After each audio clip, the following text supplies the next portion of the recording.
next we have Emily. Take it away. Let's do it. Hi everybody. My name is Emily Wang. I'm a rising sophomore at Columbia University, and for my presentation today, I will be taking you all on a virtual tour of the Smithsonian American Art Museum. So a nation's art is also its history and identity, but even though it's called the American Art Museum, it is disproportionately a white American art museum. It has very few Asian American artists, only one Chinese American artist, and nothing really speaking to the Chinese American experience. So I picked 4 pieces that are not explicitly about Chinese American history, but will be exploring the broader context informing the work and the concurrent history. And so my inspiration for this tour is that this summer, as I was learning more about Chinese American history, I found myself constantly wondering, why didn't I learn any of this in school? I shouldn't have to take an Asian American history class to learn this history, because it is also just simply American history. So that's why I titled this tour, This is America, and not This is Chinese America. And along the same vein, I picked the American Art Museum because while there is a need for dedicated Chinese American spaces, I feel like those spaces only attract Chinese, or people who are already interested in that history. And Chinese American art and history shouldn't be segregated to just those spaces. Everybody should learn about this history, even if they don't care.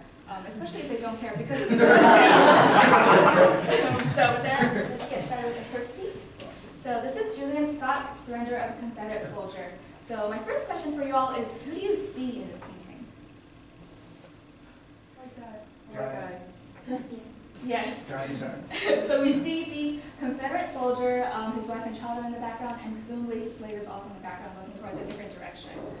But who we don't see in this painting is we don't see the Chinese Americans who also fought in the Civil War. And this is a piece of history I didn't even know until this summer, which seems like crazy to me. So I decided to highlight 3 people who I found especially interesting.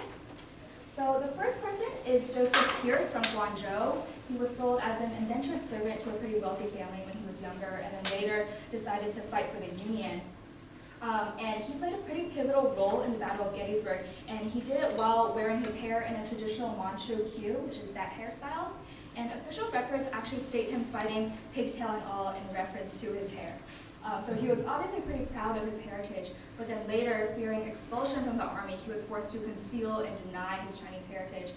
And he actually did it so well that his grandchildren didn't know that he was Chinese at all. So the next are 2 cousins, Christopher and Stephen Bunker, who are sons of the Chinese Siamese twins, Cheng and Eng Bunker.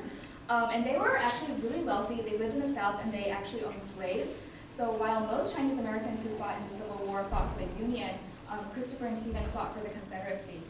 And Cheng and Eng toured around the U.S., and they were so popular that their image served as a metaphor for both the North and South divide, as well as the political divide within the Democratic Party based on the issue of slavery. So yeah, there's an example.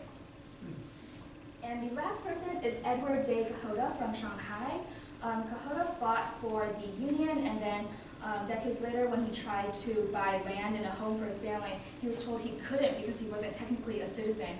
And the reason for that is because the 1882 Chinese Exclusion Act forbade naturalization for Chinese Americans.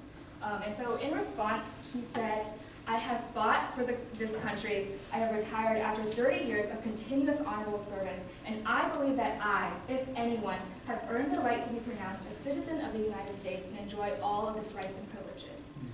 But his protest fell on deaf ears, and he was never granted citizenship.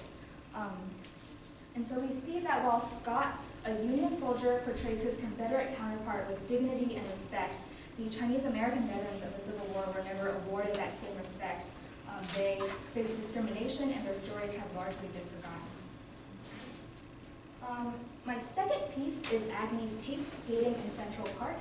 This is from an exhibit called Experience America, which aims to highlight life in the 1930s Great Depression era. And my question when I look at this piece is, whose America are we experiencing? It's really beautiful, everybody's like skating, everyone seems happy. And I feel like in this painting, we're definitely not experiencing the America of the Chinese Americans who lived in New York at that time. In fact, Manhattan Chinatown was hit the hardest by the Great Depression. Its unemployment rates were considerably higher than state and national averages. And a big reason for this is that racist employment practices didn't allow college-educated Asian Americans to enter the professional white-collar workforces. And a frustrated Asian American at the time commented, they go to college, learn a heterogeneous body of facts relating to anything from art to architecture, and end their days in a fruit stand. And so we see that the America that we're experiencing in this painting is really Tate's America. And Tate was able to create this piece because of the Works Progress Administration, the WPA. But the WPA was only eligible to U.S. citizens, and again, because of the Exclusion Act, this effectively excluded many Chinese Americans. This third piece is also from the Experience America exhibit, but we're experiencing a different kind of America. We're experiencing Nomura's America, and Nomura was a Japanese American painter. So how does this painting make you feel in comparison to the last one? Yeah. So we see this like red farmhouse, these like green trees, and it suggests that there could be something beautiful here. There could be this like beautiful American dream, but the dark clouds overhead really cast this ominous tone. And what I find so eerie about this is that Nomura in 1934 was an established painter, and I feel like the farmhouse, the emptiness, it's like utterly devoid of life.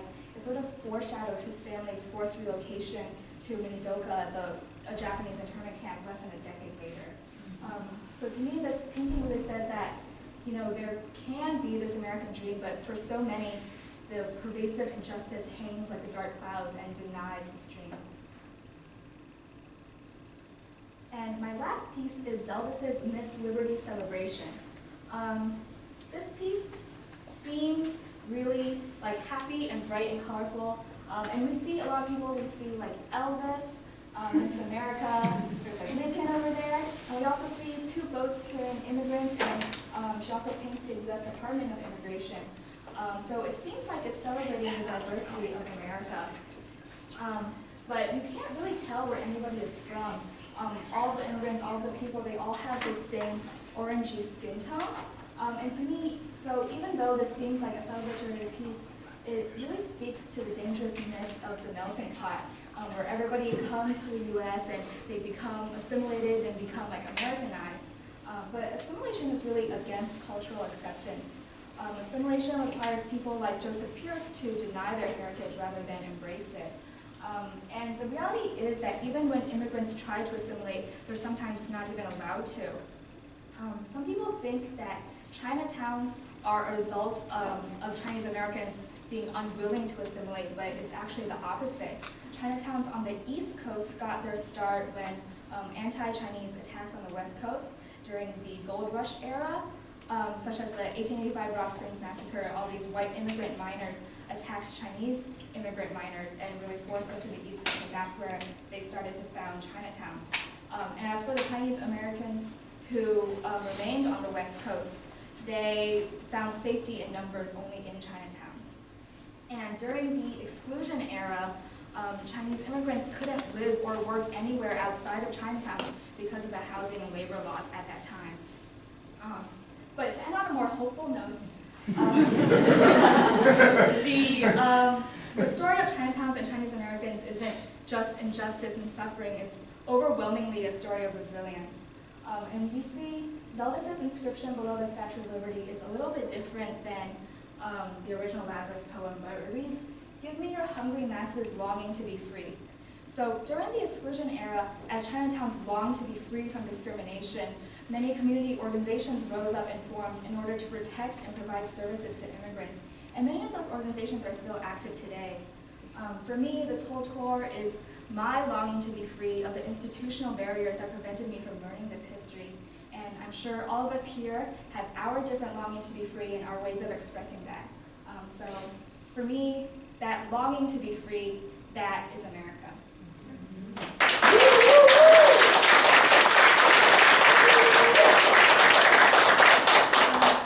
This is a tour guide that I made that encompasses all the information and goes into a little bit more detail. So if you want to go to the American Art Museum, which is like right there, and take the tour for yourself, you can use that. And yeah, thank you all for listening.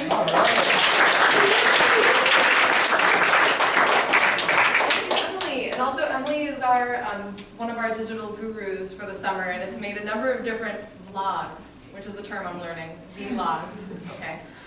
So anyway, please check out our website and all the great posts that they've done through the blog, but also the video compilations that Emily's done as well.